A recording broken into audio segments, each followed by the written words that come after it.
நம்பிக்கை துரோகம் இந்த உலகத்தினுடைய எடையையே நம்முடைய தோள்களில் தாங்குகிற மாதிரியான ஒரு வலியை தரும்.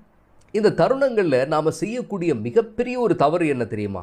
அடிக்கடி அந்த தருணங்களை ஞாபகப்படுத்தி நம்மை நாமே குறை சொல்வது. நான் இப்படி செய்திருக்கலாம், அப்படி செய்திருக்கலாம், என்னை நம்ப வச்சு ஏமாற்றிட்டாங்கன்னு நம்மை நாமே தாழ்த்தி கொள்வது. நண்பர்களே, யாரோ ஒருவர் செய்த நம்பிக்கை துரோகத்துக்கு நீங்கள் எப்படி பொறுப்பாக முடியும்? நம்பிக்கை துரோகத்தை இழைத்தவர்கள்தான் அந்த சுமையை தாங்க வேண்டும். இசைப்புயல் ஏஆர் ரஹ்மான் ஒஸ்கார் மேடையில் சொல்கிறார், என்னுடைய வாழ்க்கையில் என் முன்னே 2 வாய்ப்புகள் இருந்தன. ஒன்று வெறுப்பு, இன்னும் ஒன்று அன்பு. நான் அன்பை தெரிவு செய்தேன், அதனால்தான் இங்கு நிற்கிறேன் என்று சொன்னார். நண்பர்களே, உங்களுடைய வாழ்க்கை அன்பு, கருணை, அமைதி இதால் நிறைந்தது. யாரோ ஒருத்தருக்காக அதையெல்லாம் மாற்றிக்கொள்ளாதீர்கள்.